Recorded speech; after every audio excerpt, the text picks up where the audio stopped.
অনুষ্ঠিত করা হয়, আয়োজন করা হয়, যেটা স্বয়ং ভগবানই জানাচ্ছেন। বললেন যজ্ঞ শব্দটির অর্থ হচ্ছে বিষ্ণু। অহম হে সর্বযজ্ঞানাম ভোক্তা চ প্রভুরেব চ।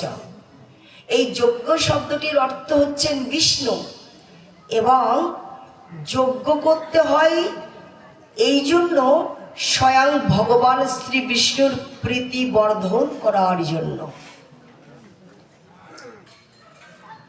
ভগবান শ্রী বিষ্ণুর সন্তুষ্ট বিধানের জন্য, তার আনন্দ দানের জন্য, সেবাসুখ সম্পাদনের জন্য এই যজ্ঞ অনুষ্ঠানের আয়োজন করা। বুঝতে পারছি কি? যজ্ঞ অনুষ্ঠানের আয়োজন করা ভগবান শ্রী বিষ্ণুকে সন্তুষ্ট করানোর জন্য। ওই বাবাকে জাগিয়ে দিন। ভাগবতী আয়োজনে এসে ঘুমালে অপরাধ এসে যায়। 10টা বেজে গেছে হয়তো বা, তথাপিও 12টা তো বাজেনি, 1টা 2টা তো বাজেনি। সুতরাং যেটুকু সময় এসেছি এবং বসেছি, সর্বধর্মান পরিত্যাজ্য মামেকং শরণং ব্রজ অহং তং সর্বপাপেভ্যো মোক্ষয়িষ্যামি মা শুচা। আমাদের দেহ মন, আমাদের সকল কিছু শ্রী ভগবানের শ্রীচরণ কমলে আত্মসমর্পণের মধ্য দিয়ে, আত্মনিবেদনের মধ্য দিয়ে, আত্মনিবেদিত প্রাণ হয়ে আমরা কিছুটা সময়ের জন্য আসুন ভগবত কথামৃত সুধা পান করি, আস্বাদন করি। জয় জয় নিতাই গৌর সীতানাথ প্রদীপ প্রেমানন্দে হরি বল।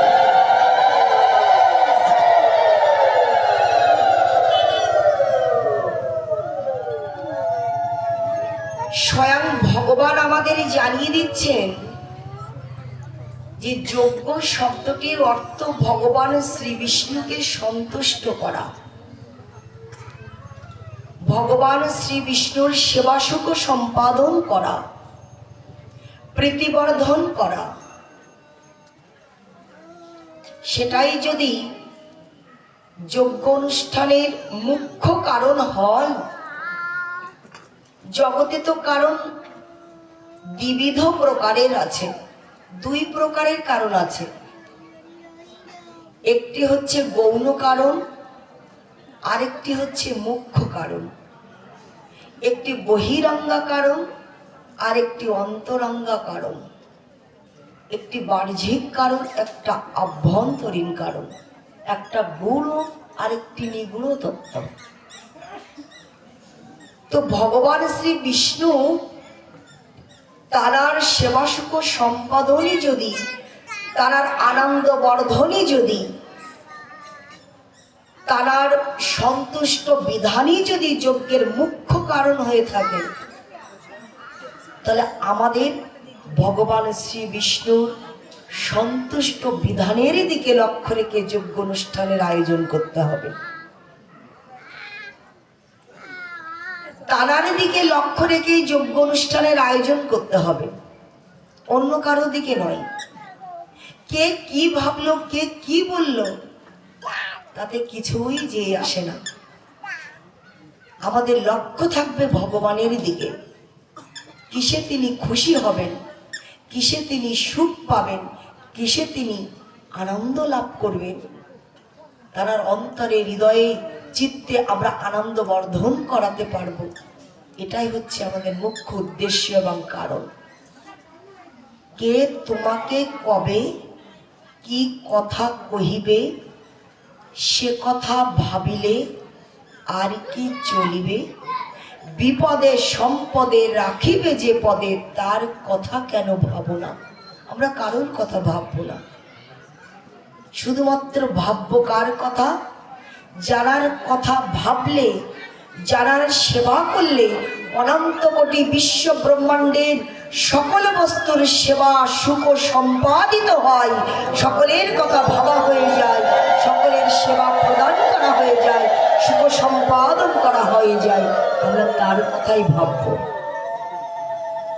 আর যোগ্য শব্দটির সেটাই মূলত মৌখিক মুখ্য উদ্দেশ্য, মুখ্য কারণ। সেই দিকে যদি আমরা দৃষ্টিপাত করি তাহলে লক্ষ্য করুন, মহাজ্ঞানী মহাজন যে পথে করেছেন গমন, অনবেদ্য এই লেখনীর সাথে আপনারা সকলেই চিরপরিচিত।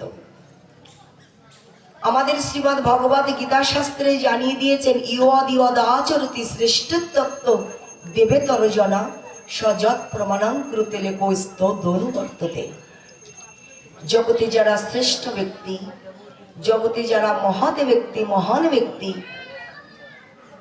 যারা তাদের শিক্ষা দ্বারা, দর্শন দ্বারা, আচার দ্বারা, আচরণ দ্বারা যুগে যুগে কালে কালে অমরতা লাভ করে এসেছেন, ভগবান বললেন যদি পারো তাদের পদঙ্ক অনুসরণ করে চলো। কর্মে যাদের নাহি কলঙ্ক, জন্ম যেমনি হোক, পূর্ণ তাদের চরণ পরশে ধন্য এ নরলোক। সেই ধন্য নরকুলে লোকে যারে নাহি বলে, মনিরে মন্দিরে নিত্য সেবে সর্বজন সর্বক্ষণ।